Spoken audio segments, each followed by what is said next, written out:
I don't bother me. I can. But I mean, I wasn't quite sure if you were going to do it, so I don't mind starting with it just to leave, get it in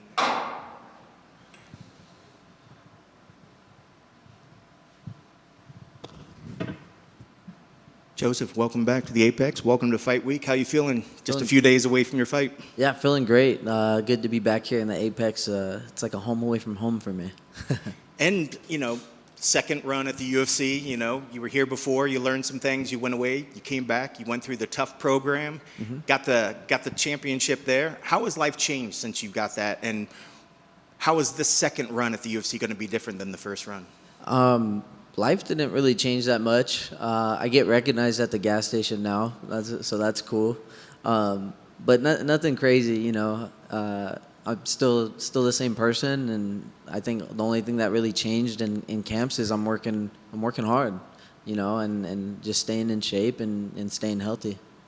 Was that, obviously you worked hard the first time around, but are there lessons? What's the biggest lesson that you took from your first run, getting the opportunity to come back? Are you grateful? Maybe that's not the right word, but do you treasure the moments differently than you did the first time around? Yeah, I feel like a big thing like that we learned on the show and that Chill kind of like instilled in us is just be in the present moment wherever you are. And that's something that like I was practicing a lot when I wasn't fighting and when I got cut from the UFC is just to be present. Like when whatever you do, if you're in practice, you're 100% in practice mentally. And then if you're out of practice, like enjoy whatever you're doing. Like, being with my sons or my wife, and then I'm going to enjoy that, and not thinking about what I have to do next. Like, just take it one step at a time, and it's the same thing in a fight. Take it 30 seconds, 10 seconds, however short you need to, but live in the fight. You mentioned the gas station. What's the weirdest place you've been recognized? I was at In-N-Out, and I was eating, and I was about to take a bite, and this guy comes over and he's like, "Hey, like, you fight in the UFC?" And I said, "Yeah, I fought." And he's like, "Dude, great fight." So my son, he just tells me I'm famous, and I try to tell him like, "No, we're not famous. Like, just because you were on TV for that short amount of time does not make us famous." Like, he's like, "Yeah, but you get recognized," and so like his thing is like, "Man, if I do good at football or if I win my jiu-jitsu tournaments, like I'm gonna get recognized." And I tell him like, that's not why we do it, but it does happen. So he's more excited than I am to get recognized in those weird spots. Well, I mean, even to that, how proud are you that you have done something with your career that your child wants to emulate that, and he's appreciating that. I think a lot of us didn't give our parents enough credit for the effort and the work that they did. You're already getting that appreciation. Yeah. That's got to feel pretty darn good. 100%, yeah. Like, and this is why I do these things. I don't fight for money. I fight for like the glory of it. Like I want to show that I'm one of the best fighters in the world, and for him to be proud of me no matter what. And you go in there and do your best. Like everything is for me, everything's a lesson. When I win, it's a lesson. When I lose, it's a lesson. So, taking it one fight at a time, and just I want to show him how to go after his goals. And he says he wants to be a professional athlete. I gotta lead by example. When kids say they want to be an athlete, most parents have said they hope that they don't go into the fighting path. They hope they stay in other sports. But should your child ever decide that he wants to fight, would you back him up? Yeah, so I have two boys. My first son, he's more of like the smart, intelligent. Like he doesn't like to be rough, but like he will. Like it takes a lot for him to kind of get going. I don't want neither one of my boys to fight. If they did, I'd 100% back them.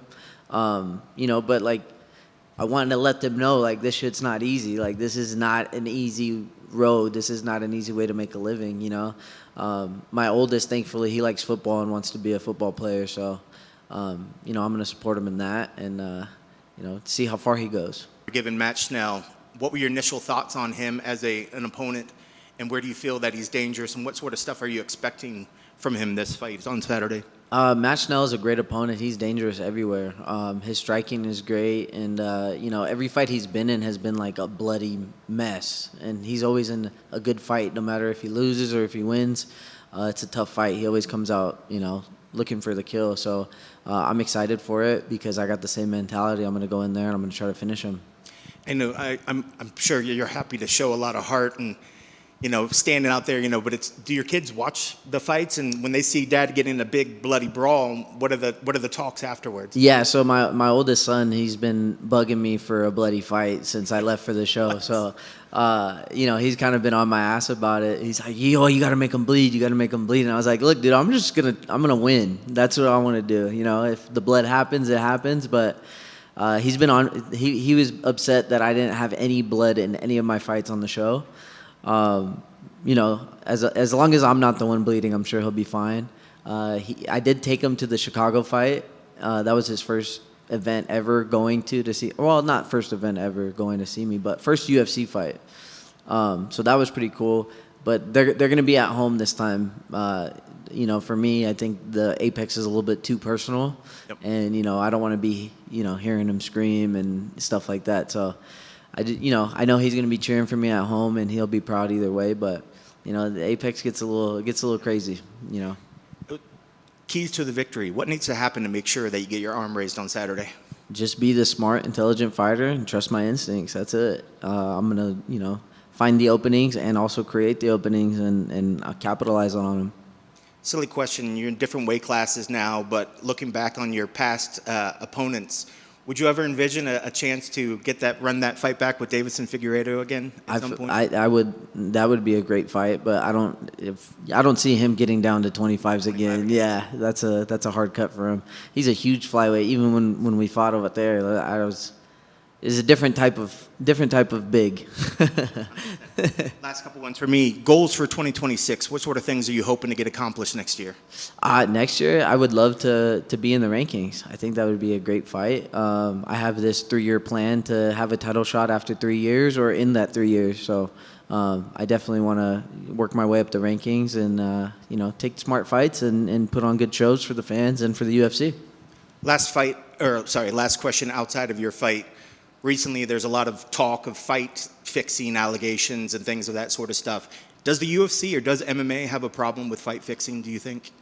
No, I don't think so. I think they're making a bigger deal out of it than it is, and it's a select few of people. I hope it all gets sorted out, but I'm not really a fan. I'm not a gambler or anything like that. I've never put bets on fights or anything like that. That's kind of, for me, it's kind of like conflict of interest. If I was going to sports bet, it'd be on football, but I'd probably lose all my money, so I don't do it.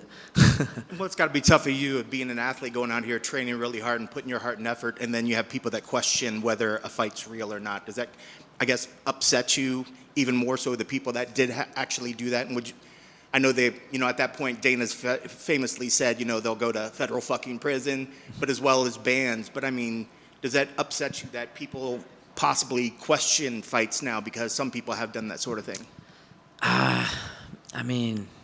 Kinda, yeah. We work our fucking ass off. We put our life on the line. It's not like, we could die doing this. It's not anything to play with, and it's something that motivates me to be the best version of myself when I'm in there.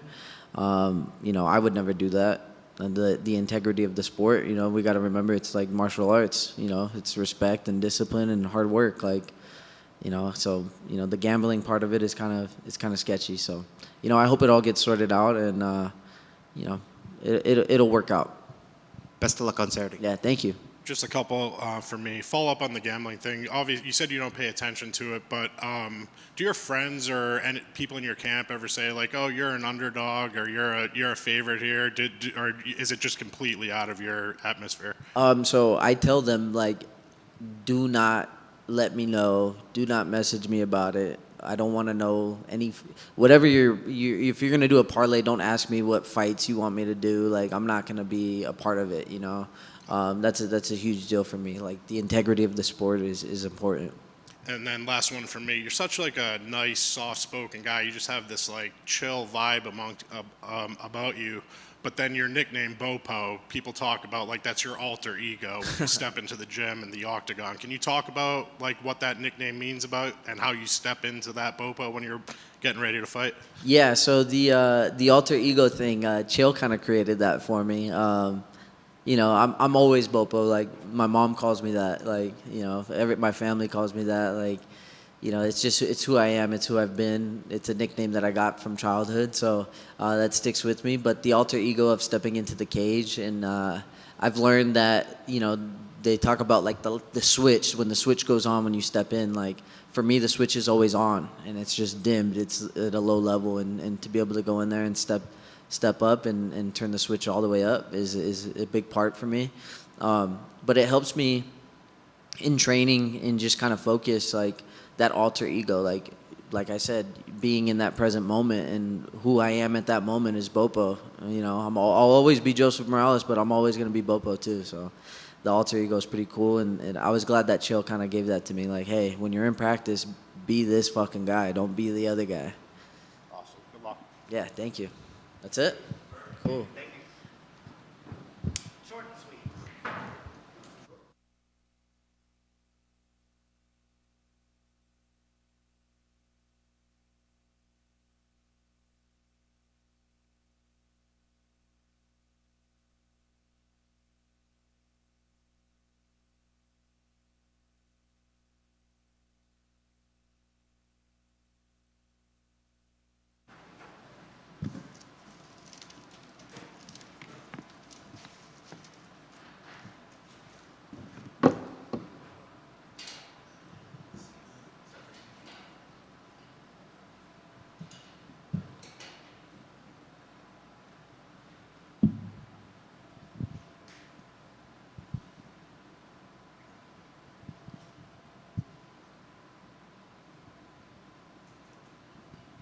Another fight week, another few days away from fight, main event. How you feeling? I'm feeling good, man. I'm feeling good. Ready to go in there and have some fun. Now this bout was supposed to take place last month, was supposed to be in Rio. When a fight gets switched up like that, how big of a change is it? And I know it's at the Apex, but you're headlining, but fighting in Rio probably would have been pretty cool too. What sort of things happen when they come at you with this change? A couple things happen. Just some adjustments in camp. The time obviously changes, so you have to, dial it back a little bit. But it worked out. I don't want to go to Brazil. I want to travel all the way to Brazil, under these circumstances. I've been there before. What I want to do is I want to just be able to take a quick flight, come here, do what I need to do, and go home. How far out from the fight were you made aware that they wanted to relocate it or reschedule it? Sorry. It was maybe about, maybe about 4 weeks out, 4 to 5-ish weeks or something like that. How much does that affect? You don't look like you bulk up too much outside of a fight week, but I mean, how much does that change the fact of when you're trying to peak for your weight and to have your endurance? I mean, is it a big switch? Do you have to kind of cool things down for a little bit when they pushed it back? You pull back a bit, but honestly, the last camp was a little short notice, so this works. This works, small adjustments, nothing crazy. Small adjustments and just dialing back, like you said, so I don't overdo it, but it gives me more time to perfect things, and it works for me. I like that. You mentioned like the last one was a bit more of a short notice. We often hear from fighters say that they really like short notices at time because there's less stress of thinking about the fight, their body's ready. Do you prefer or do you enjoy short notice fights, or is it just a matter of... I'm not a short notice guy per se. I will, but I'll take it and I'll do it, but I don't love it. Like some guys say, oh, they love it because, not that I'm out of shape or anything, like I can, but it's just, I prefer to have my time to prepare properly, diagnose the guy. I'm one of those people, I get real cerebral with it, and I just like to have everything in order, and it's a good amount of time to prepare for a person.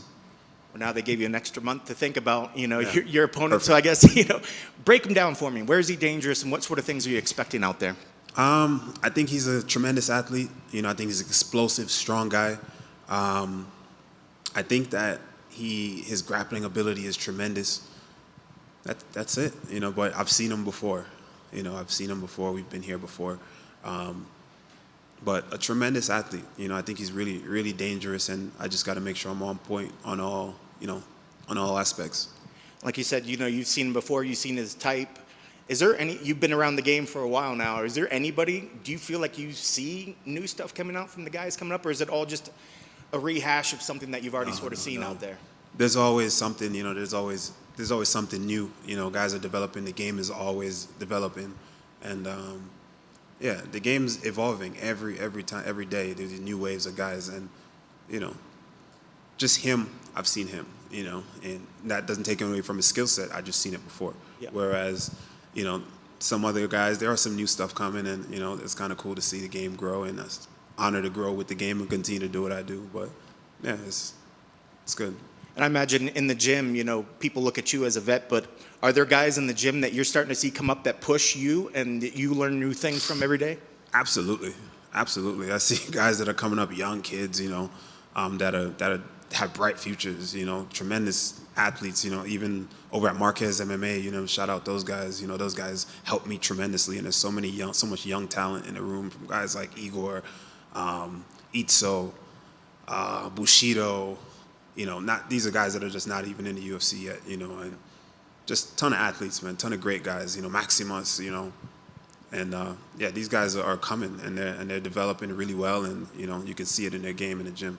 And I'm sure that as these fighters are training, they're looking at you for your experience, or they're watching your actions. But if there was something you could tell these young fighters, that if you wanted to verbally say something to these fighters along their way, what would you say to them to keep them motivated? And maybe if you had one lesson that you would want to impart them with? The importance of resolve, and the importance of giving it your whole heart, and giving it your whole heart every day when you show up. Doesn't mean be a meathead. It doesn't mean get your ego involved and be this tough guy in the gym and I'm, you know, hard every day. There's a reason why I'm still here, right? And it's because I do give it my whole heart, but you train with intention and be intentional about everything that you do. That's what I would tell them. When you train smart. You know, you can spar every day. People say you can't spar every day. You can spar every day if you're prepared properly, and you're equipped with the skill set. So before you get to that step where you need to spar, make sure you're equipped with the skill set and you have a fundament, and your fundamentals are there. And then once your fundamentals are there and you can protect yourself, you'll be okay to spar because you can defend yourself. And oftentimes it seems like the mental side, the mindset is the hardest part. A lot of people, it seems, when they go into training, they feel like they need to be angry. They need to be angry at their opponent, and whether they're be fighting in the cage, in the octagon. You see fighters that come to the UFC and they feel like they have to talk. Sometimes the sport makes you feel like you have to talk up your fight, but some people carry that anger, and you wonder, is that good for a long-term career? You know, it's not. It's not, right? Not at all. Not at all. I know guys that they walk around with this tough guy thing, and then when even in sparring, it's like it doesn't. People are not your enemy, man. You know what I mean? It's like you fight in the octagon. You fight for money. You know what I mean? You fight to change your family's life, right? You fight for an opportunity to be the best in the world and show your skill set, right? And the best fighters in the world don't walk around angry. You know what I mean? So you gotta focus on the skill set, develop the skill set, and you can be the best.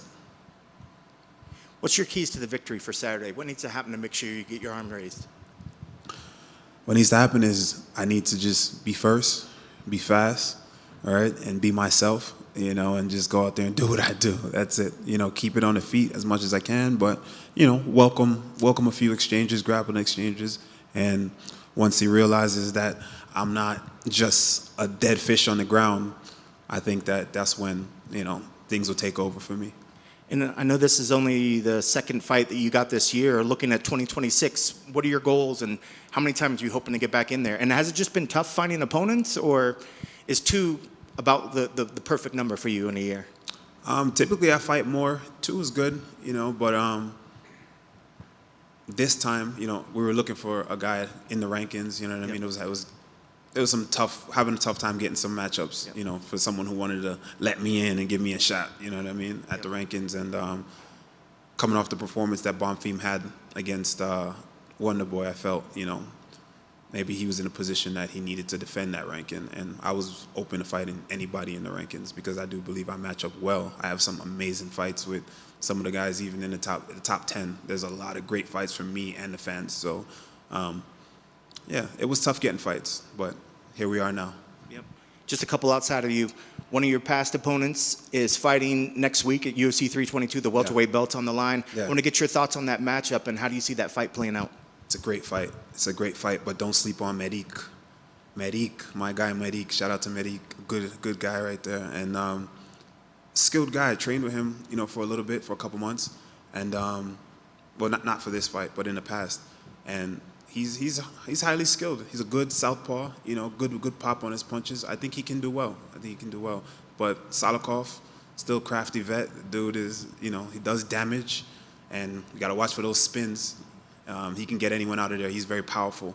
So it's going to be a very good fight, I think. Now, I was also talking about Makhachev and Madalena as a welterweight belt. Yeah. Is that who you were just describing? No. Oh, that's who you. That's what I was asking was for the Madalena. I thought you were talking about Salikov. You said past opponent on this card. Oh, no, not on this opponent that you fought in the past, because you fought JDM in the past. Oh, I'm sorry, that was my fault. On this card. So that's that why I thought you were talking about. I was like, I don't think I know that nickname for him. But no, JDM and Makhachev. Your thoughts on that fight? Oh, that's a great fight. I think I'm taking JDM to win that fight. I think JDM, fought arguably a bigger version of Islam in Bilal Muhammad, and I think people are underestimating how good Jack is, and then also you see his development, man. He's developing good. You see like he's gotten better from where he was, and his scramble ability, everything doesn't stop moving. And I do think that if he can't take which he will get taken down at some point from Islam, but if it's not a factor, if it's not a thing where he can hold him there and he's able to get up and continue to work and then maybe get taken down again, but if he can get up and Makhachev is in a position where he's like, all right, well, I got to strike for some bit, he's going to be in trouble. He's going to be eating some shots, because I don't see any world where, the dude is going to be getting head kicked or something, you know what I mean, from Makhachev. I don't see that, but you never know, bro. The fight game is crazy. Yeah. Last one, another part of the fight game being crazy. I want to get your thoughts on the recent allegations of fight fixing. A lot of people saying that it could be rampant in the sport, or that people have been approached. But I just want to ask you, do you feel like there's a problem in the UFC or MMA with fight fixing right now? I don't know if there's a problem. I can't speak to it. This is one incident that happened. I don't know about rampant. There's a lot of allegations being thrown around. For me, I can't speak to it. I don't have all the facts. I don't have all the information. I'm one of those people that I don't like to speak on things when I don't have information. So I can't really speak on it. But what I can speak on, is what's happening in Jamaica. I want to take the time to maybe, talk about those things as far as the hurricane and the people who have been affected. I have family that's been affected, and friends and all that stuff. So, I decided we can maybe do something to help them. And I created a foundation, that's been up and running for about a year, and it's more so to help the inner city youth and underprivileged kids to learn martial arts for free and be able to train and maybe potentially become MMA fighters, right? We decided to help, with some relief. So we set up an account, and we've been taking donations and everything. So the UFC stepped in as well, and I asked them to match, something that I put in, and they went above and beyond, way above and beyond, and went past what I asked them to match, So I just want to shout them out for that, because they didn't have to do that. And if anyone's interested, it's called the Randy Brown Foundation. You can go ahead and, check it out. Best of luck on Saturday. Right. Thank you for pointing that out. Thank you.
Testing 1, 2, 3. Testing 1, 2, 3. Go Birds.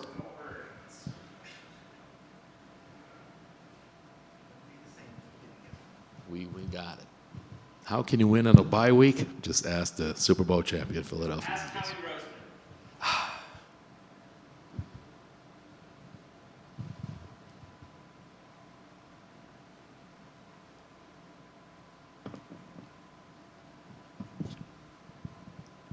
Ismael, just a few days away from your fight. How are you feeling and how was fight camp? Só alguns dias faltando para a luta. Como é que você está se sentindo e como é que foi o camp? Estou me sentindo muito bem. O treinamento foi completo, a gente veio evoluindo bastante, né? Acredito que na minha próxima luta agora, nesse sábado, vocês verão um Ismael totalmente diferente, um Ismael mais agressivo, né? Voltar a ser o que eu era antes, né? Um cara agressivo, buscando o nocaute o tempo todo, e acredito que é isso que vai acontecer na luta. Fight week's going well. Camp was amazing. I think we had a very, very complete camp. I think you will see Saturday. You see my evolution. You see the work that we put in. I think you're going to see a more aggressive Ismael. Look at the guy that you used to see before. And this Saturday you will see, and that's where I believe you're going to see in the fight. Is a lot of that evolution, when I watch your training videos on your social media, I see a lot of work between you and your brother. Is your brother and the work that you do with him part of what is able to make you evolve how you are, or is it just taking the results of past fighting and learning where you need to evolve? Nos teus vídeos em redes sociais você mostra muito a interação entre você e o Gabriel, vocês treinando juntos também. Essa evolução, você crescendo, se tornando um lutador mais completo, isso se deve ao fato de que vocês se completam e um melhora o camp do outro, ou tem muito a ver também com o estudo das suas lutas anteriores e que você tenta melhorar em cima daquilo que precisa ser melhorado? A gente baseia muito pelas nossas últimas lutas, né? Eu baseio muito pela minha última luta, mas sim, eu e o Gabriel, a gente sempre se ajuda demais. Tanto eu ajudo ele, quanto ele me ajuda, e nisso a gente só cresce, né? A gente tem hoje o nosso time, né? Que é a Bonfim Brothers, e lá tá repleto de atletas também, que está a um passo do UFC, que vem trabalhando junto com a gente, colocando o nosso nível lá em cima. Mas Gabriel é um dos principais atletas que coloca o meu nível lá em cima, né? I think we help each other a lot, and the work that we put in involves a lot of one helping the other as well. And I think some of the athletes that we brought in at our new team, Bonfim Brothers, we have very high-level athletes that help us evolve and give us the highest level of training. But I do think, obviously, Gabriel is a key part of that, and he just helped. He lifts me up there. And it's incredible. I was here when both of you won your contracts on the Contender Series. You guys fought together again, had great success. Do you guys enjoy fighting on the same card as opposed to, I'm sure if you didn't fight together, one would corner the other, but do you guys appreciate and do you like fighting on a card together? Do you prefer it that way, or would you rather that you guys didn't fight at the same time? É uma história incrível porque a gente estava aqui, o Kenny obviamente estava aqui como sempre estava aqui quando vocês tiveram a grande vitória, o contrato de vocês no Contender, ele tem acompanhado vocês desde sempre, também vocês tiveram a oportunidade de lutar juntos no UFC, tiveram sucesso com isso. Como é que é isso? Vocês gostam de lutar juntos? Vocês é uma coisa que ajuda um ou outro? Como é que é esse processo de vocês lutarem juntos no mesmo cara? É uma coisa que vocês tentam, inclusive, procurar lutar juntos?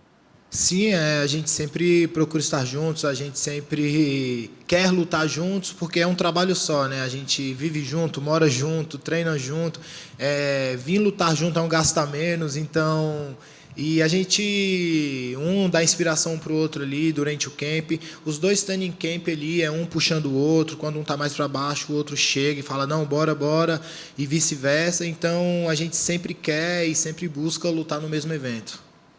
Yes, because it's teamwork and it's really like kind of like a compound work. And it's just like we really work together because I mean it makes all the sense in the world, right?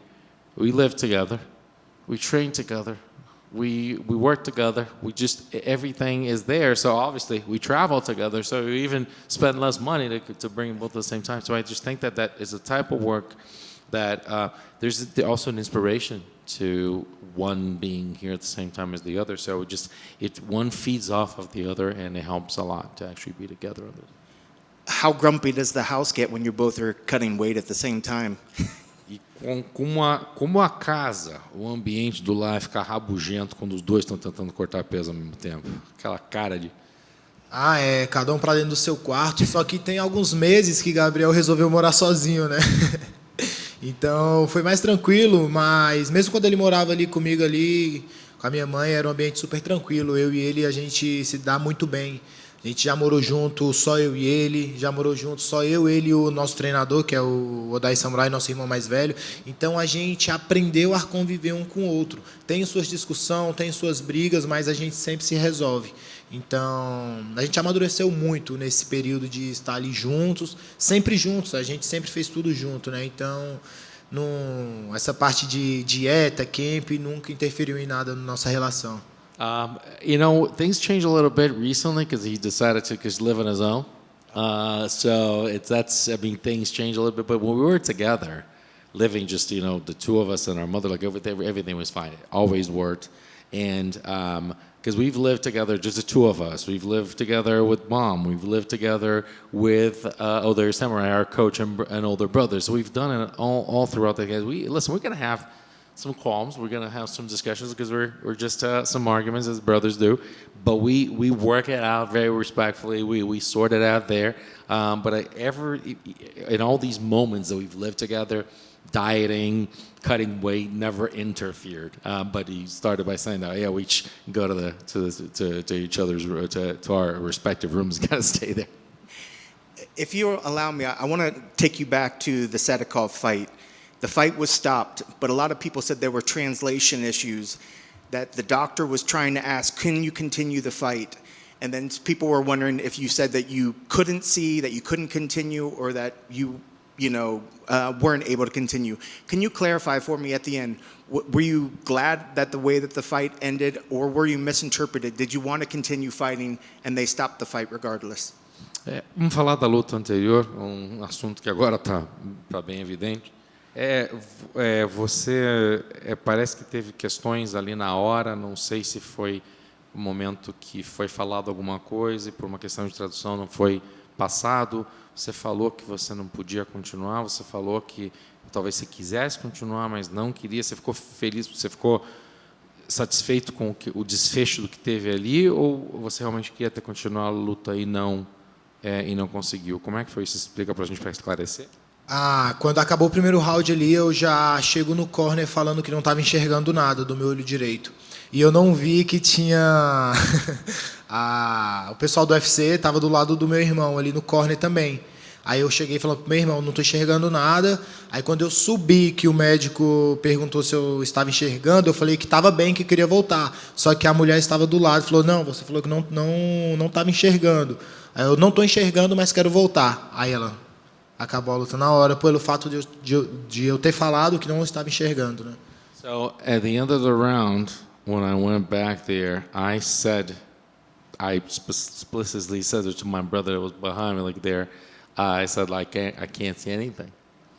And I was talking to him, but the problem is there were UFC people right next to my brother.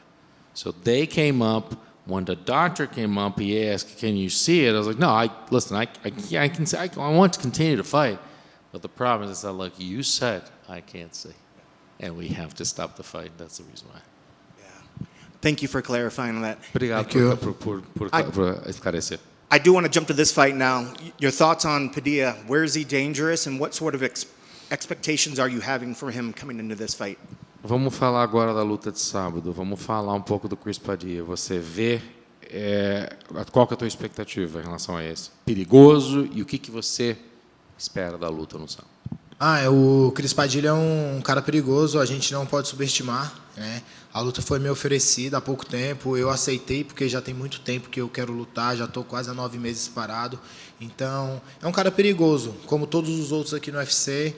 só pelo fato de estar aqui no UFC, você é um cara bom, então a gente não pode menosprezar. Então, eu treinei sério, eu treinei como se fosse enfrentar o melhor atleta do mundo e eu preciso vencer, né? Eu tenho 9 meses que não luto, venho de derrota, eu vou chegar no sábado agora, eu vou impor meu jogo e vou vencer a luta, independente do que ele tenha para me oferecer lá dentro, eu vou buscar a minha vitória. Chris Padilla is a tough opponent, a dangerous opponent. I think, like everyone here in this organization, you know, this is no easy challenges. Everyone is tough, and I mean, when the fight was offered to me, it wasn't that long of a time, but I just wanted to take the fight. I mean, I wanted to fight. It's been 9 months that I haven't fought. I'm coming off a loss, so I wanted to do it, but it's like, it doesn't matter whether, I mean, how, again, all respect to him, but doesn't matter what challenge comes up, it doesn't matter how tough the opponent is, I'll be ready for that, and I had a great camp and very, very ready for this. I guess just going off of that, your keys to the victory, what needs to happen to make sure that you do get your arm raised on Saturday? Isto posto que você falou, então quais são as chaves da vitória? O que você acha que você tem que fazer? Se você fizer, você sai com o teu braço levantado. Eu vou buscar ali, igual eu falei com meus treinadores, eu vou encontrar minha distância ali no primeiro minuto de luta, vou acelerar e vou buscar o nocaute. Eu acredito que essa luta termina ainda no primeiro round por nocaute. As I said to my coaches, what I'm going to try to do is find a distance, first round, right away. We're going to start this fight and find my range and find my distance. And I'm going to look for the knockout from moment one. And I don't believe this fight will go past first round. Last couple quick ones. I know you said you wanted to fight more often. Goals for 2026. How many times are you hoping to fight next year, and what sort of goals are you setting for yourself? Uma perguntinha rápida agora para terminar. Você mencionou agora que faz 9 meses que você não luta. Então, quais são os objetivos de 2026? Quão frequentemente você quer lutar? E o que você pretende? O que você quer? No final de 2026, onde é que vocês conseguem se ver? Eu quero lutar o máximo possível, fazer 3, 4 lutas, se possível, ali. E quero emendar, né? Eu nunca tive uma sequência de vitória no UFC, então quero emendar uma vitória agora, a segunda, a terceira. E em 2026 quero estar no ranking ali, no final de 2026, quero estar brigando ali nos top 10, top 15 da categoria. As I said, look, I want to be as active as possible. I have not been able to actually string consecutive wins in the UFC. I want to do that. I want to get a win on Saturday, to get another one next year, and get into the rankings, and be as active as possible to be towards the end of the year up high in the rankings, and it's just show my name in the division. And I've been asking all the fighters today. Recently, there's been allegations of fight fixing and weird things happening with fights. Do you believe that there's a problem in MMA or the UFC with fight fixing? E ele tem perguntado a todos os lutadores que estão aqui, pelo fato do que aconteceu no final de semana, você teve alegações de lutas que foram lutadores que entregaram a luta por uma questão de apostas. Você acha que isso é um problema dentro da organização? Você acha que isso é um problema no mundo da luta? Lutadores estão aí, talvez, aceitando compensação para entregar a luta para os outros? Com certeza, isso é um problema. Não se tratando de atleta, né? Atleta é sinônimo de respeito, de lealdade, de compromisso. Então, o atleta que faz isso é um cara sem honra, né? É um cara que não tem honra. Então, foi certo o que o UFC fez. Então, isso tem que acabar. Não pode existir isso dentro da nossa modalidade. Em nenhuma modalidade, na verdade, pode existir isso.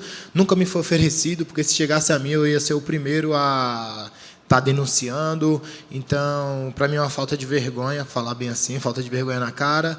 E quem faz isso é um moleque, é um cara sem honra, um cara sem respeito. Então, eu acredito que é isso. Yes, it's definitely a problem because when you talk about an athlete, you talk about honor, you talk about loyalty, you talk about commitment, and it's a lot of work that's been put in here. And I think that when people do like that, they have no shame. They just don't have any respect. The people that do like these are boys. They're just punks pretty much. And I think no one has ever offered me this, but I will be one of the first people to say no and to also rattle on them and say this, because there's so much more that goes into this and into the world of being an athlete. The UFC is right to have done what they did, and you need to look into it and you need to act upon it. Thank you for that, and best of luck on Saturday. Good. Thank you.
Gabriel, just a few days away from a big main event fight here at the UFC Apex. How you feeling and how was preparation coming in here?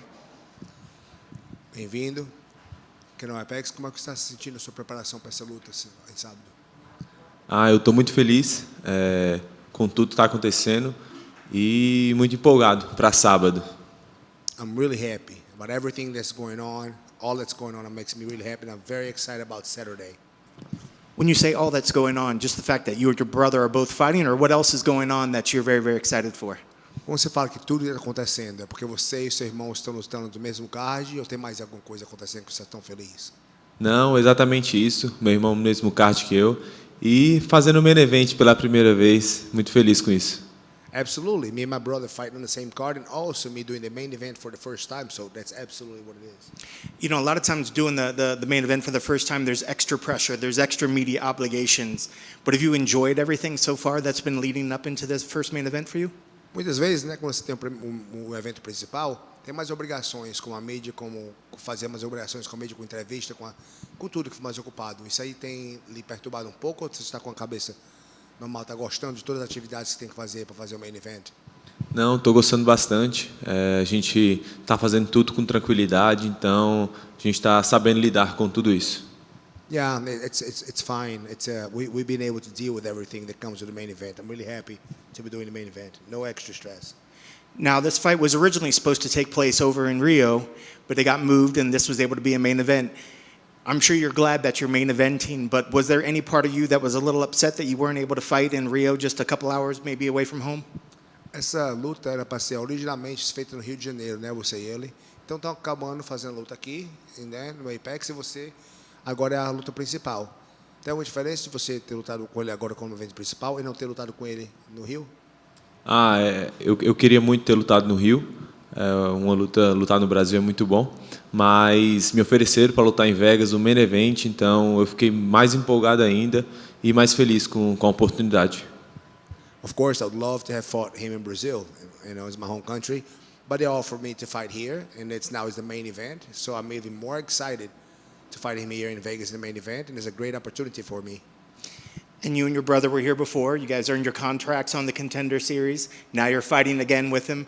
Do you like fighting with your brother? I mean, a lot of times I can see where maybe it's pressure, but you guys have been training with each other, and you guys obviously do well when you fight. But is there any part of you that would just rather not fight at the same time, where you'd maybe corner as opposed to compete at the same time? Mesma pergunta, né? Vocês já lutaram aqui, vocês e seu irmão pegaram o contrato do UFC aqui, vocês são acostumados a lutar juntos no mesmo card. Então, você agora está no main event, na luta principal. Como é que tem sido esse processo e como é que você aproxima com as suas emoções com seu irmão, lutar junto com ele no mesmo card? Sempre tem aquela emoção, né? Mas a gente controla bastante. A gente já lutou muitas vezes no mesmo card. Ele está no card principal e eu estou no main event. Isso é mais emocionante ainda para a gente, para nossa família. Então, isso é motivo de felicidade e de gratidão a Deus por tudo. Yes, we were very used to fighting together. We fought together in many cards many times. This time is in the main card. I'm the main event. So, of course, there's a lot of emotions that play around, but all positive emotions, positive vibes. We have grown acquainted to train together, to go to fight camps together. So all we see this is a big blessing for the both of us. We're both very excited and grateful to be here. You know, outside of, obviously jumping up to a bigger main event and much more important for your career, there's a lot of things that get switched up when you change the event and push it back.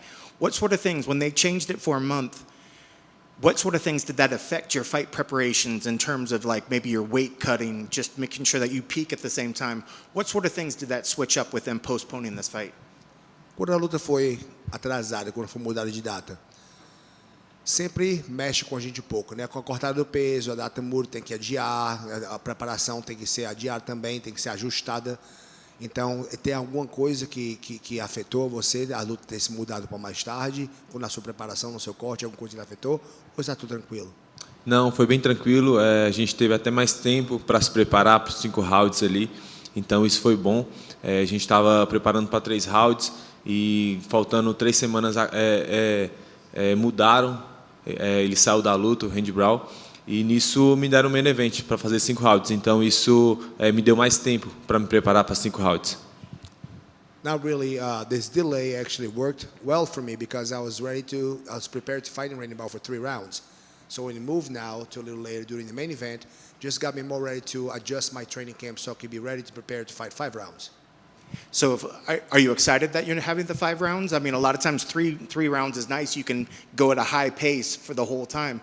But with it switching to a 5, you do enjoy the fact that it is a 5-round now instead of... Você está feliz que você vai ter a oportunidade de lutar uma luta de 5 rounds? Muita gente gosta de falar 3 rounds, né? Que dá pra botar o pé no gás ali, para ter 3 rounds mesmo no pau.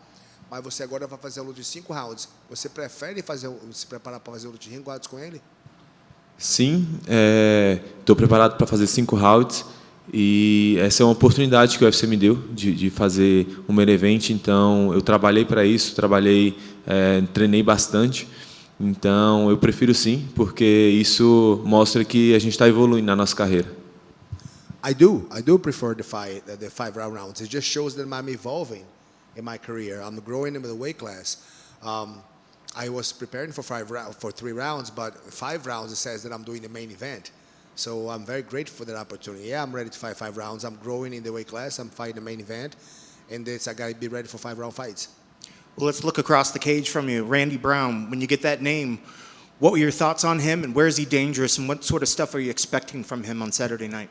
Olhando através aqui no octágono, né, para o Randy Brown. Cara alto, com distância, com reach, que é striker, né, que é trocador, que tem as ameaças dele, né, que é longo. O que você vê olhando aqui? Quais são as ameaças que o Randy Brown traz a você? Ele é um cara perigoso, sim. É um cara que vem da trocação ali do boxe. Então, é um cara longínquo ali, um cara que tem a distância boa. O perigo dele é só esse. Mas eu tenho minhas ferramentas e acredito que eu vou conseguir finalizá-lo. Randy's a great striker. He's tall. He's got a long range. He's rangy. He comes from, of course, he likes to trade, like I do like to trade. But that's it. He's a long rangy fighter with a long range, good striking, good boxing. That's how I see him. I have a lot more tools, a lot of diverse toolbox that I can use on him. So I'm very excited for this fight. Well, speaking of that, your keys to the victory, what sort of thing needs to happen on Saturday to make sure that you get your arm raised? Quais são as chaves da sua vitória? O que tem que acontecer sábado para você ter sua mão levantada? Só precisa eu entrar dentro do octógono e fazer um belo trabalho, em fazer a estratégia certinha, é isso. All I need to do, the strategy is prepared, the training is done. All I need to do is step inside the octagon and impose my strategy. Job is done. And then looking ahead to 2026, what sort of goals are you setting for yourself for next year? How many times do you want to fight, and where do you see yourself in the division next year? E agora, olhando para o ano que vem, quais são os goals e as expectativas que você tem de você para fazer no ano que vem? No primeiro semestre ali, se Deus quiser, vai vir um top 10 aí, para a gente iniciar o ano bem. E acredito que até o final do ano a gente está entre os top 5. Hopefully, God willing, in the beginning of next year, I get some ranked guy, top anybody ranked after that. I just keep moving up in the ranks, and by the end of the year, I want to be top 5. Just a couple quick ones outside of your fight. Next week we have the welterweight title belt is going to be on the line between Makhachev and JDM. Just want to get your thoughts on that fight and how you see that fight playing out. Uma pergunta que não tem a ver com a sua luta. Semana que vem tem a luta do título, né, do welterweight, que é o Jack Madalena com o Makhachev. O que você acha dessa luta? Eu acredito que pela visão de luta que eu tenho, o Makhachev vai levar essa luta. O Madalena não é um cara completo e o Makhachev sim, entende? Tá vindo da categoria de baixo, mas está fazendo um trabalho, pelo que a gente vê pela internet, né? A gente tá fazendo um trabalho de força ali, de ganhar de massa muscular, então acredito que ele leva essa luta. I believe Makhachev is going to take the fight. I don't think JDM is a complete fighter. Makhachev is, and by the work that I see him doing online and social media, all the weightlifting, they put on some size in his body, some mass. I think Makhachev is going to take the fight. And last question. Recently, there's a lot of allegations about fight fixing and things going on in the UFC. I want to ask you, do you believe that there is a problem within MMA or within the UFC with fight fixing with these allegations? Isso é uma pergunta. Tem muita gente falando, né, que as lutas estão sendo fixas agora no UFC. Estão enrolando luta. Tem muita polêmica, dizendo que tem muita gente que está dizendo que tem luta estragada, luta casada no UFC, que a gente está perdendo de propósito. O que você acha dessa polêmica todo dia que tem luta agora no UFC que estão perdendo de propósito? Eu não tenho nada a dizer. Tem cada atleta tem sua responsabilidade, né? Então isso nunca aconteceu comigo e acredito que a pessoa não é atleta de verdade que faz isso. I don't believe a real athlete, a real fighter should ever do that. It's not my problem. I didn't hear anything like this. I'm just here to do my job, my honest job. Like I said, not in the UFC, and I really don't believe a true honest fighter would do something like that. Best of luck on Saturday. Boa sorte.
YouTube chat that you weren't expected for like another 30 minutes and you walked in.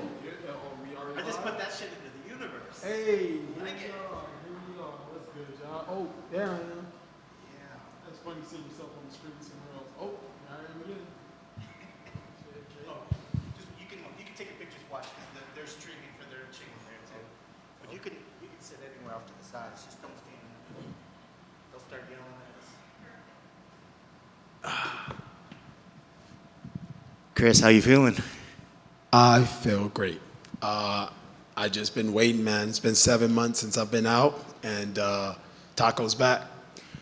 7 months. I mean, is that because they can't find you a fight? Was there anything going on, or like why so long away? You know what, man? I don't like to speak on things I really don't know about. Everything was fine on my side, and you know, it's just the powers to be had to do their job, and here I am to do my job. So I'm very grateful for them, and here I am. Yeah.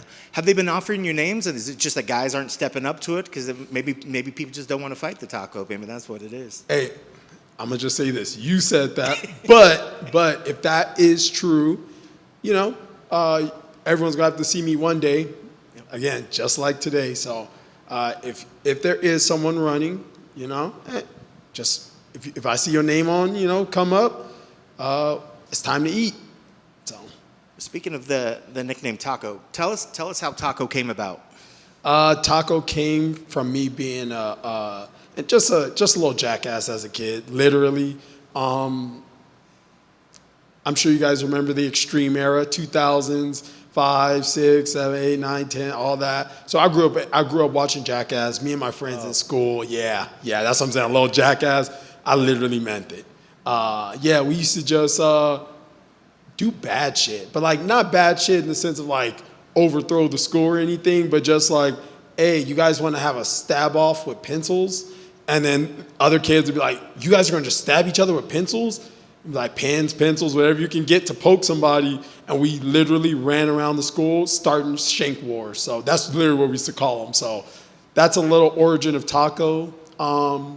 And somehow, you know, the way life works, the universe works, it just grew deeper, you know?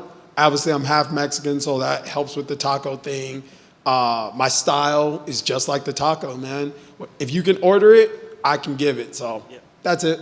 What's funny, you bring up the show Jackass. I think, you know, you look in the future, if that was ever put in a time capsule, what do you think people are going to think when they look back on that time and see Jackass as one of the shows that was happening in our culture? I think it's like, what's that art movement called, where it's just a bunch of random things? In my opinion, I think every movement, again, people can call it idiotic, they can call it whatever they want, but there'll always be haters and there'll always be supporters. So I think some people will be like, man, humans are idiots, bro. The people of the 2000s are dumb. And then there'll be other people who will be inspired by the Jackass movement and go, you know what? Maybe we should just have fun and just push ourselves to the extreme, because that's really what all this was about. Like, I'm sure people look in the time capsule and see fighters, they're just like, those guys are stupid. Look at them. They're cage fighting butt naked and stuff like that. But look at me. I've watched historically boxing, Muay Thai, MMA, and it only inspired me to be greater. So I think, hey, extreme, dude. Yeah, there we go. I was going to say, when you look at the fact that you loved doing that sort of stuff when you were a kid, the call to fighting must have just been absolutely natural and just normal for you. Yeah, bro, because for me, I know this sounds silly, but just growing up as a kid, I never knew how I would actually get a job. Like for me, it felt so foreign to me when people would be like when I hear people talk about, oh, just getting a job at like Taco Bell, McDonald's, things like that. I was like, how would I do that? Like, do I have skills to like work at a McDonald's? Just random questions I had as a kid. And then I saw fighting and I was like, wait, me and my brothers beat each other up all the time. Me and my cousins fight all the time. I can just do that then, because I know I can swing these. I know I can take it and I know I can give it. So no diddy. But I know that. So it was just so easy. And then again, Jackass, WWE, WWF, ECW, Shit, what else? Jackass, all the sorts, man. Just anything at that time where it was skateboarding, riding bikes, BMX, all that. It just made it easier to put yourself into physical harm. You know, you just be like, oh, this is harm's way. Well, let me see if I can handle it. And then when you handled it, it hurt, but then you laugh about it later. Just like fighting. I have 6 losses, so I've laughed a lot about my wins and my losses, and it just makes a great story at the end. So, yep. You still watch the professional wrestling? And if so, what do you think about CM Punk getting that belt? I really haven't been into it as of lately. I think it's an eras thing. Yeah. So, like, my era was John Cena, The Rock, Goldberg, Brock Lesnar, DX, Triple H alone, Shawn Michaels alone, Rob Van Dam, Sandman, like all those guys. That's my era. My mom was a big wrestling fan, so like she put me on early. Like she'd give me all the fake belts, so I knew I wanted gold. Hey, bro, let me tell you something. I knew I wanted gold from the very beginning. You know what I mean? John Cena, bro. Like I love that whole era. Kane, Undertaker, all-time favorite. So I think for me, they had captured me at that moment. I think wrestling now, and I don't speak bad on it, I love their fandom because I love that something that I love, people can follow up behind it. So I haven't been keeping up, but hey, if CM Punk is still rocking it, bro, he's still getting belts, he's still putting his body in harm's way, more power to you, brother. We can't take our body when we die, so put it through whatever you can withstand and push harder than that if you can, you know? That's how I feel. I'd be interested, that since your mom kind of got you into wrestling, did mom have a favorite wrestling star back in the day? Ooh, you know, it's so funny you say that. My mom I just talked to her about this. Oh, yeah? Shoot, bro. She started Bret Hart, Hulk Hogan. Yep. Who else did she say? Bro, she just listed off so many. She just like... About the Macho Man. Bro, of course. Like, she just started, bro, like, literally, I was talking to my nephew about this, and I was like, bro, Granny's the biggest wrestling fan ever. And I called her, because my mom always loves a good call. My mom, who's your top 10 old-style wrestlers and new-style wrestlers? And she was like, oh, you wanted to just talk today. So then she just started firing them off, and I'm like, Mom, slow down. I told you I was going to call you later. I just wanted for you to think about your list. She didn't even think about it, so... That's incredible. I love my mom, bro. She really just, in a way, she put me in this field without wanting me in this field, you know? Yeah. Does she watch your fights, and does she still follow your career? Does she the kind that'll watch your fights and help you critique it, or is she get nervous and she doesn't want it because it's real? She hides. She just say, call me, make sure you're all right. I don't care if you win or lose. Just please don't come back with a giant scar on your eyebrow. And guess what I did? So, she loves me. She just loves it. So, yeah. Well, the eye doesn't look so bad. You know, looking at what you look like at the end of that fight, they did a pretty good job. Oh, yes. I can't remember the doctor's name, but super cool, super chill. Took care of me. We just laughed the whole time as he, sewed me up. Yep. It was a sneaky knee. Jai's a good opponent, and I appreciate it. I think it makes me look cool. A lot of people say it makes me look cool. And again, if my body can take it, I'll go through it. Well, speaking on that, a lot of times fighters are pushed to different levels inside that cage. And I think if somebody saw that their eye was split open, blood going in their eye, a lot of people might have chose that moment to say, this is enough for now. You chose to not do that. You chose to continue and want to keep fighting. You end up getting the decision victory. I believe split decision victory on that. What does it say about you that you can be faced in that moment in a competition and not allow yourself to stop, and you wanted to push forward through that moment? One of my models is pain is power. And, sometimes the gods demand blood. It's going to be mine or theirs, and I think that's a fair wager for the opportunity to be great. You know what I mean? So, like, if I have to pay in blood, I will, by any means, man. Again, the only way they'll stop me is if they stop me. If I can't continue, I won't. But if I can, bro, I grew up in spankings. When mom can just give you a good whooping to decide your crime. So it's like, I used to get whooped for free. I just do something bad, get a whooping, win nothing at the end of it. When Jai cut me, literally my brain said, lock in. You're not hurt. Lock in, eyes open. You still got a target in front of you. If we can, let's try to knock him out. He thinks he thinks he sees a wounded prey that he can feed on. And not me. Not me. You hurt me, I'm hurting your ass back. The elbow, right? And for me, that's the fight I expected from the beginning. I think if we would have got that fight a little earlier, I would have finished him a little earlier. But, it is what it is. And, yeah, bro, I want it all. Like this, again, I always say this is a dream. Like, you don't even understand. Like, talking to you is amazing because I've watched these every week since I was a kid. So, like, this is a blessing. Everything that happens to me from now to the end is a blessing. Your mom sounds like quite the character. When I was a kid, it was the same thing with a lot of spankings. There was points where all the spatulas were gone because I'd throw them up on the roof because that's what mom used on me. So I have to ask, what was mom's token paddle stick? Man. I would say the number one was definitely the belt.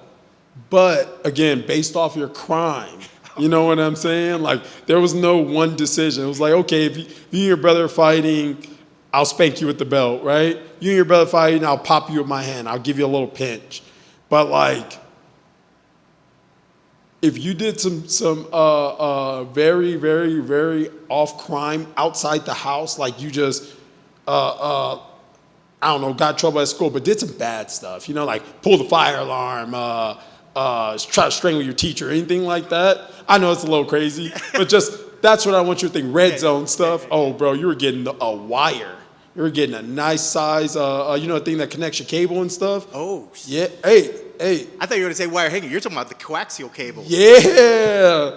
Hey, but you know what? I appreciate it because I would have been a badass kid if I did not get a good spanking. And if I didn't understand law, like, hey, if I do that bad, I'm getting that. Yep. Okay, you know what? Cause and effect, I'm not going to do it. And if I am going to do it, I'm going to be the elite genius on how to do that but not getting in as much trouble. So I love her. She taught me some of the best lessons of my life. So, That's awesome. Going to your career here, 4 fights in the UFC, all wins. You got 2 wins before you even got in the UFC, coming in here on a 6-fight win streak. What would you say has been the keys to your success? Put MMA before everything. Nothing matters more than this. This, I would say, if there's like a bridge, this is at the end of the bridge already. But everything that, like my family, my friends, my coaches, all of them, they're the actual bridge. You know what I'm saying? So it's like I have to just focus on the candy store while my people help me get there. They motivate me. When I wake up, I'm like, my mom, she's not living the way I want her to live right now, so I have to work harder. I have to work harder because I have to beat somebody. And if I can't see her, I can't go spend time with my family, friends, whatever, it's because the mission is first. Complete the mission. Me and my coach talk about, you got to fill your cup. Fill my cup, they'll go into their cup. So that's why MMA has to matter more than anything. So matters more than me, in my opinion, So yeah, that's how I stay ahead of the curve.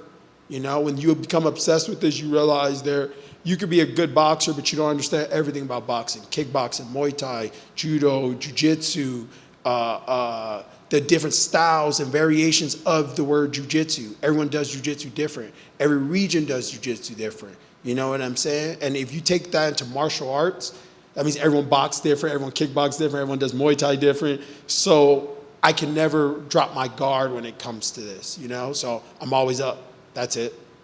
Well, now across the cage from you, Ismael Bonfim. Where is he dangerous, and what sort of stuff are you expecting from him on Saturday night? I think his biggest skills are going to be his. He obviously has professional boxing experience. I believe he was 17-4, from what I saw in some of the facts. I think if you give him momentum, his gas tank can keep going. You know what I'm saying? But I think I think he has good cardio when he's winning. But I think when he's on his back foot, I don't know if he can handle the pressure I'm going to bring. And I answered earlier, like, I give myself all the advantages because I've done everything. I've worked on everything day in and day out. And from the Bonfim's 25 in, and I'm not saying old dog can't learn new tricks, but I see a guy who will live and die on a certain hill. I'm not that guy. I will fight on every hill, every trench, every water, every sky, and then once I find the advantage on any of those levels, I'm going to take it every time. Go back to the Jai, back to the Yantop, back to the Rongzhu. I did everything. I've won every way, so it won't matter to me, man. I love Bonfim. I love that he agreed to this. It takes two to tango, and but I'm gonna beat him everywhere. I promise. I was going to say, it sounds like you've done the preparation, and I've been asking everybody, what their keys to the victory are. What needs to happen on Saturday to make sure that you get your arm raised? Stay calm. Calmness is my best weapon. If I'm calm, I can use any weapon. I can use any weapon at any time. I can do anything. So just remain calm. That's it. Through the highs and lows of the fight, take each moment, win or lose each moment. Just stay calm, and I'll make the right adjustments. And then looking forward at 2026, what sort of goals are you setting for yourself, and how far do you think you can go in this division? I think I can be world champion. I'm not focused on the belt as of now. I know I have a goal of 2027 champion, but I'm not focused on it. I just want to win, and I just want to fight as much as I can. Me and my coach are just talking about Kevin Holland's one of my favorite fighters because I like that. It's just put me in there. Let me work. Whatever the result is, I will just get back and work again and work again. Win or lose, I'm just going to keep working no matter what. So my job is just to get to work. Win or lose, just get to work. I want to get to work as much as possible. I've been out for 7 months. So I have 7 months, I'm not even counting the time before that, but 7 months of data for one opponent, then take another 4 months off. I don't need that time. 7 months is a long time. If I train every day, 10 hours a day, if that, or if more, So just get me to work. That's it. And you mentioned Kevin Holland, a guy that's renowned for talking a lot of stuff to his opponents while he's in the cage. Does Taco talk to the fighters when you're in the cage? Or do you just let your hands do the talking? I tell people I'm actually a troll because I grew up in the trolling era of get on Facebook and Twitter and then talk. I used to talk shit all the time. But my trollness is a little bit more subtle. Like in the Rongzhu fight, he pointed at me because he thought he landed a good strike. And then I looked, in my brain, I looked at him and I was like, oh, we're playing that game? Okay, cool. Because I'm going to get you. I'm not going to get you now. I'll spin back and I'll get you the 8th time.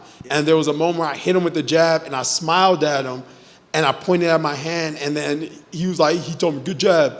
And I moved around and I stung him again with the jab again. And it was a good one. And I was like, so I don't gotta talk shit. If you play respectful, I will. But the moment you troll me, you've unlocked the Joker. You don't want to unlock the Joker, Period. I love it. Last one, and I've been asking all the guys, recently a lot of people have been throwing around allegations of fight fixing and people saying they're being approached by people. Do you think the UFC or the MMA has a problem with fight fixing? Yes and no. I think, the reason I say yes, because obviously some shit just happened and, we're dealing with it. But I think no, because I think for most part, most martial artists will not do that. Even if you're struggling, as a fighter, you've struggled your whole life. You know what I'm saying? I feel like if you put yourself in I don't know Dogdarian. I don't know him. He's always seemed like a cool dude, just the little interactions. But I don't know what his personal life is like, And sometimes you dig your own grave. That's usually how it works. If you've overspent your money, you've overdid this, and mind you, I've been out for 7 months, bro. So whatever you make in that, you got to make it stretch. And me, shout out to my mom again. She's taught me how to live as a minimalist. I don't go out. I don't buy brand new things. I don't just go get a new car because I'm in the UFC. I don't do that shit. I literally put my money away and go, guess what? If squirrels got to put their nuts away, I should put my nuts away. You feel me? So I try to live as a minimalist. And when my money started to run low, I figured out a hustle, a legal hustle. Martial arts is more than physically fighting and getting out there. Martial arts is in your mind. So if you really love martial arts, you can find a way to make money and help guys and build other fighters, because I study all day. I literally watch film all day. So when someone says, hey, can you break this down for me? Can you help me with this? Yeah, I'll tax you. I ain't gonna tax you fat, but I'm gonna tax you because guess what? I have to spend the next 4, 5, 6 hours watching film, taking notes, putting my own input, helping you come up with little things to work it. We train together, so I'm gonna help you out. So there's always a way to make money. But again, I didn't buy a brand new car. I wasn't wilding out. I found sponsors. I got out, I made a sponsor list. We worked, we talked, and I figured out some money. You feel me? So I don't think so. I don't think we do, because again, most martial artists will say no. But again, if you're desperate, life is hard, you got 5 kids, then you know what I'm saying? I would say go WWE. Why not? You got the fight is already set. You ain't really gotta get hurt. You're a professional athlete already. Why even go play the illegal game? Just be like, hey, manager, I don't want to fight no more. It's not worth the money. UFC's working with WWE. Can we negotiate where they can help me? I'll build my characters. But that's what I'm saying. You see, like, I'm going to think of something. I'm not going to just be like, where's the easy way out of here? Nah. So I hope most martial artists don't do that. But if they do, you know, what can I say? What can I do? How come you don't have a taco sponsor, do you? How come you ain't got a taco just sponsor? got one. Did you? Hey, yes. I don't know if I can talk about taco sponsors. Can I? Oh, hey, okay. It's not like the UFC's got a official taco sponsor. Okay, I'm just making sure, you know, that's it, man. Okay, cool. Shout out to Taco Loco, Gardena, Normandy and Rosecrans. If you're from Gardena, show up. If you're from LA, show up. If you're from out of state, show up. Normandy and Rosecrans, Gardena. There's going to be a Tacos Taco there. It's going to be fire because I'm a taco expert. So please, come get your taco. After the fight, we'll set some up. Follow me on Instagram, Chris War Taco 123, and it'll all be there. There you go. Last question. You were talking about earlier about, you know, you had your mother around to sort of help you learn about how to better save your money and spend your money. The UFC used to do fighter summits where they would talk and train and have classes where fighters used to do some financial tips and training. Would you like to see that sort of thing come back, maybe if they're not doing it anymore, to where you could, some of these young fighters are getting their hands on money that they've never had those amounts before. Do you think that would behoove the UFC to maybe bring those back if they're not already, just to help do some financial training? Hell yeah, man. That's and I think that goes back to like it's like versus again sending somebody to jail versus rehabilitating them. So yes, we can get mad at Dogarian because, you know, obviously it was bad. You're not supposed to fix fights and all the betting and all that. But yeah, we can punish them, cut them, all that. But you know what guys are gonna try to do? Be more secretive, be more, you know, elusive about it. Versus like that's a way to mitigate it. Hey, if I have every 5 fighters, we can only have 1 that does it. Versus the other 4 actually learn financial literacy. Hell yeah, I'll go. But sometimes the problem is fighters are lazy. I ain't gonna hold you, but again, those might be the guys that, you know, fall off. But yeah, I'd go.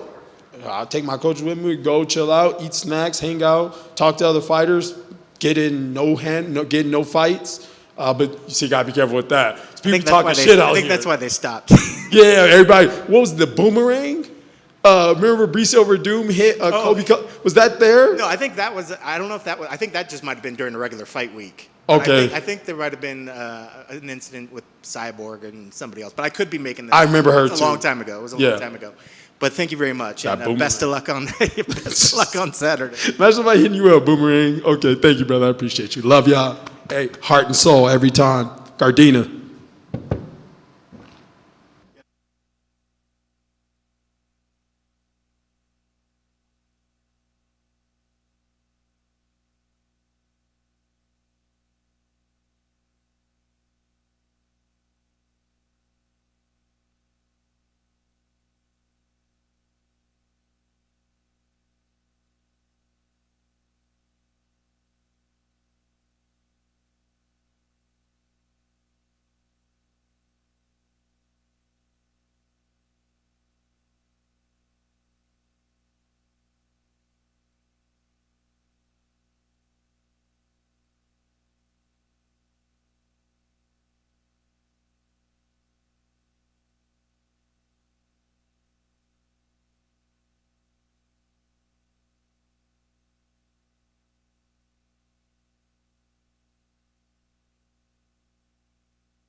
Mic check 1, 2.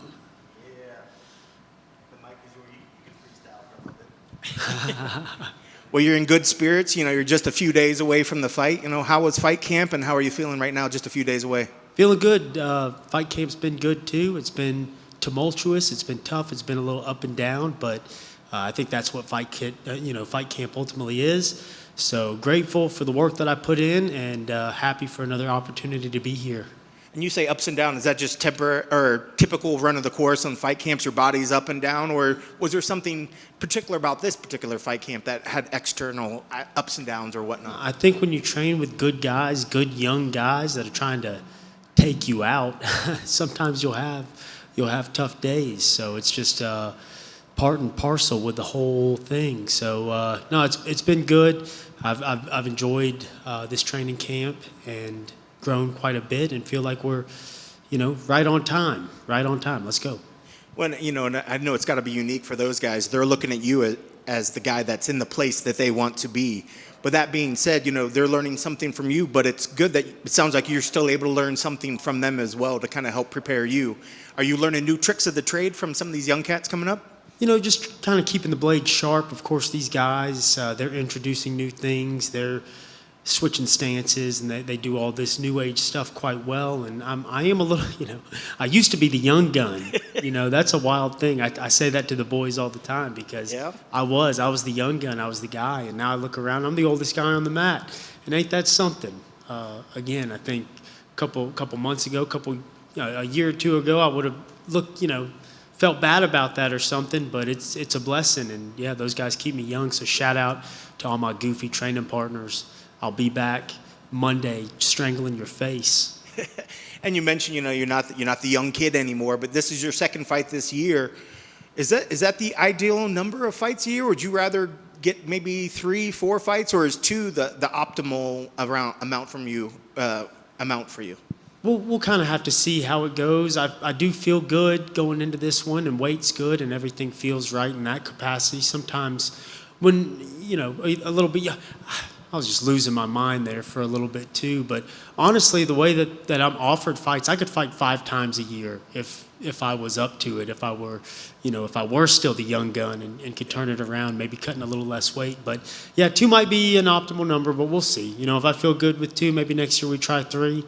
And if that doesn't work, maybe we go back to 2. I don't know. We'll see. Is flyweight, how hard is it to keep making flyweight? I'm doing better with it now. Seems like, I don't know, it's just like my body's adjusted. It felt like there for a little bit, it was doing the opposite. It was like holding on to a lot of weight. My weight would really fluctuate in between fights and camps, and it's really not doing that anymore. And I can't say that I've made many changes. I just think, stepped away for a little bit, relaxed for a little bit, and I don't know how to explain it, but we're doing better. When I know typically we always see as fighters start to age the normal process, your body doesn't want to cut that sort of weight. Do you ever envision at some point that you would see yourself changing divisions, or you think 125 will be where you stay as long as you can? Yeah, not at this point. Just I'm 35 years old. I've been at this. This is the division I started in. This is the division I'll finish in. And I fought a little bit at 35 as well. And maybe, what was it, 6-7 years ago when they purged the flyweight division? If at that time we would have decided to move up, I would have grown into being a bantamweight. Like by this time, I'd be a true bantamweight, and that's just not in the cards anymore. And again, that just comes with getting a little older, and it's all good. And like I said, just feels like I'm walking a little lighter, feeling a little better. We cruising through fight week. And I know a lot of times too, it's the mental side, the preparation, but as well, just how comfortable and at ease you are with your own body and with your training. Something I saw on social media said you were grateful for every opportunity and not taking the moment for granted, and how you were going to battle for your family. Is that something that's, I'm sure battling for the family has always been a thing, but has your mindset changed over the years? Did you feel that you maybe weren't as grateful early on, and now that you appreciate it more so? Yeah, I'd figure out ways to take it from myself, have a good moment, but it's like, with this or with that. And, even the opportunity, we're fighting in the co-main event, and I think when I was a younger man, I'd be like, that doesn't matter. I want to be the main of, it's never enough type of thing. And I'm just trying to be a little more grateful because, what a life it's been. Fighting's been so good to me. Explain Danger. Where's the nickname from? It's really just I'm a goof and always have been. And since day one, training in the gym, I've just been a scrappy guy. And early on, it was kind of like, hey, stay away from that guy. He will hurt you. He's dangerous. So that's actually where it started. Shout out to Brent Mason, Elite Combat Academy, Shreveport, Louisiana. That's where that name was coined. And it's just stuck with me ever since. And yeah, I'm Am Danger. And father of two, how old are your children? I have a 2-year-old boy and a 5-year-old daughter. She started kindergarten this year. Plays the violin. It's amazing. That's awesome. That's a very non-dangerous thing, which is awesome. But as a father of two and hashtag Daddy Danger, what is the most unique thing that you've had to danger-proof in your house for your kids? You know, my daughter was so quaint. So we had to lock the cabinet so she wasn't drinking Clorox bleach and things like that. That's a good thing. But my son, he wants to climb things and jump off of them. So we kind of have things that we just let him do it with and do our best to not let him climb the most dangerous of things. And it's been such a joy just watching them and just how different they are. And like I said, we didn't have to do much for Penelope. She was sweet and quaint and focused and quiet. But Matthew, he's a wild man. And how much has your drive and I guess your focus changed? We often hear about, dad strength and the dad version of guys coming in here. How much did that change for you and your focus after Penelope? Yeah, I'm still waiting on my dad's strength. So hopefully it comes eventually. Focus is much the same. I think I've always been after a family, and that's always kind of been my drive. So now I have one, and again, just another opportunity to be so grateful. They good. It's probably the flyweight thing, maybe. Maybe once you get out of the flyweight, then maybe the dad strength will come on a little bit more. Maybe if I would have moved up to bantamweight, I would have got my dad strength back in 2017. Well, going to this fight, looking across the cage, Joseph Morales, where's he dangerous? He just came off. He won the Ultimate Fighter. Where's he dangerous, and what sort of stuff are you expecting from him? Well, I think he's hot. He's on a roll. He's a great grappler. Mixes it up pretty well, too. Well-rounded.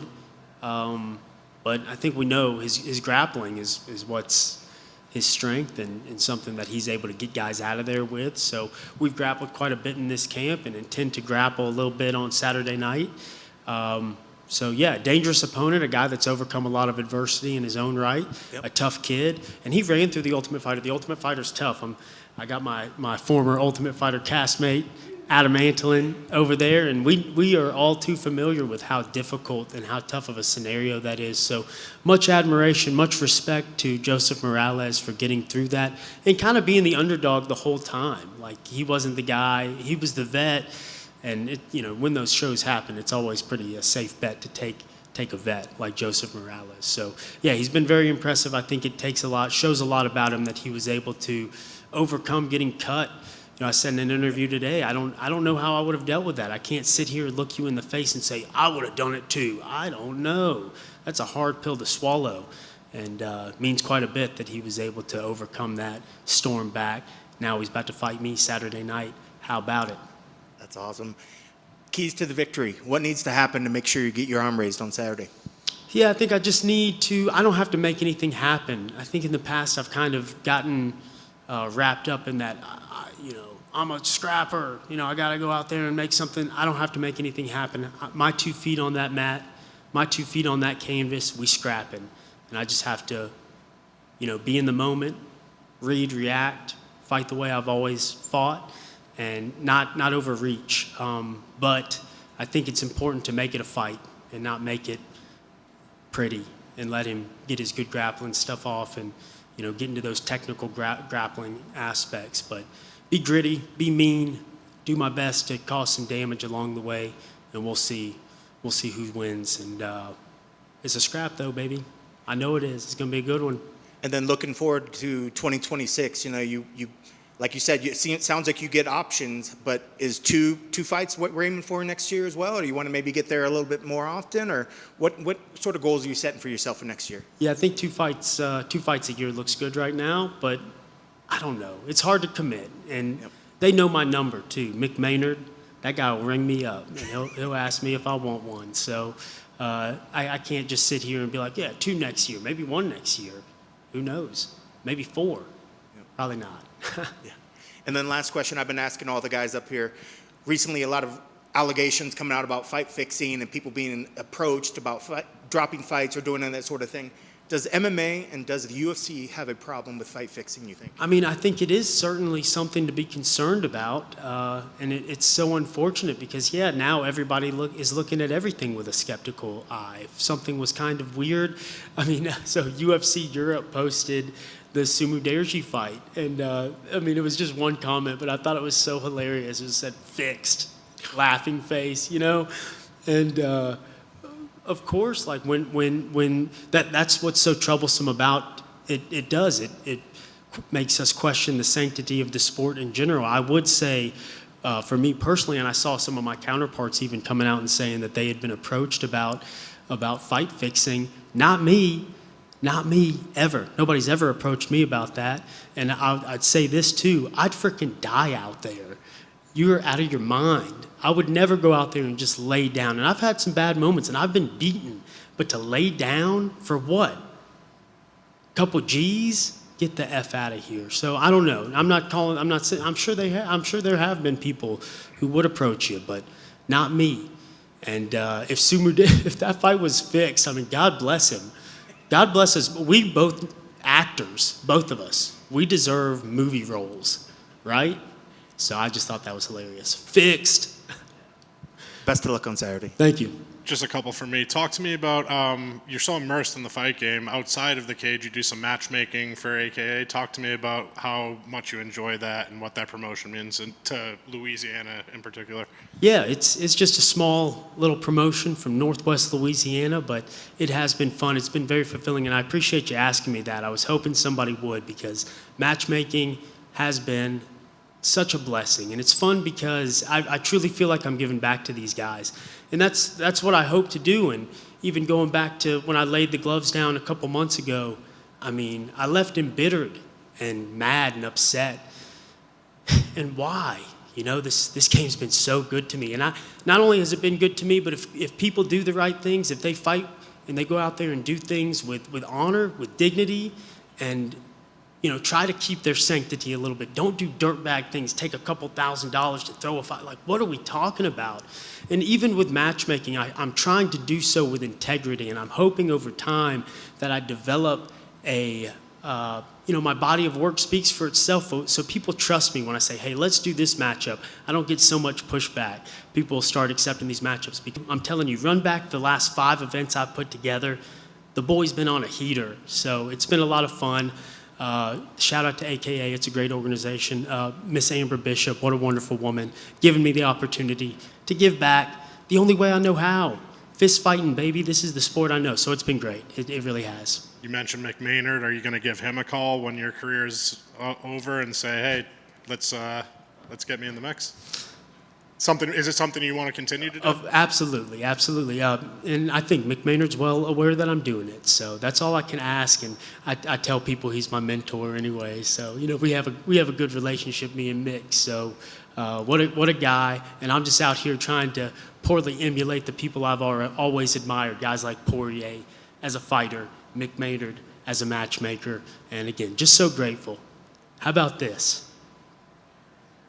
Just one more thing on the gambling thing. Obviously, it's become such a big part of this sport and professional sports in general. Do you pay attention when you're heading into a fight? I'm sure your boys and your friends and family, oh, you're a big dog in this one or you're a favorite in this one. Yeah, it's hard. Do you pay attention to that stuff? It's hard not to. I mean, if you're on social media and you get tagged in all this stuff. So yeah, I'm well aware. And it's all good.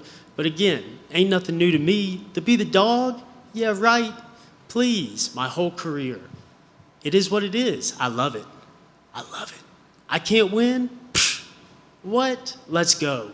And then last one for me, something that's kind of been overshadowed with this whole gambling thing is the eye poke thing. It's happened 2 weeks in a row. It happened this last week at the Apex. You've talked about the new gloves in the past. Does the UFC have an eye poke problem? What needs to be done to rectify it? Should the referee enforce a point no matter what? What are your thoughts? I'm kind of in the middle on it. I do think I would like somebody to run these numbers. What are the eye pokes like in female fights? Because the female glove is different.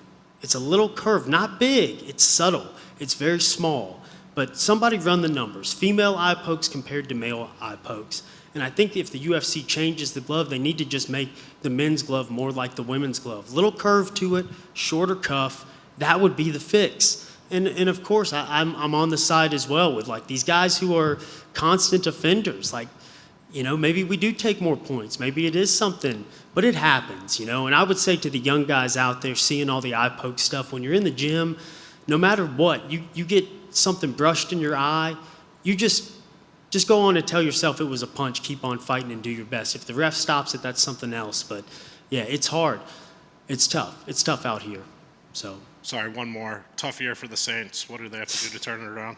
Yeah, I came out here rocking this shirt with intention because I don't give an F if we suck.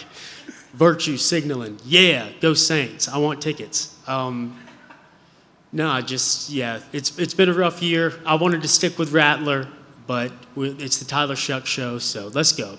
I do like the coach. I think the team's young. We sold for some picks. I think they're doing the right things. We'll see. I'm a fan regardless. So, yeah, we're terrible. But after this fight Sunday, I'll be tuned in, baby. Awesome. Good luck. Cool. Thank you. Cool. Hope they give you those tickets now.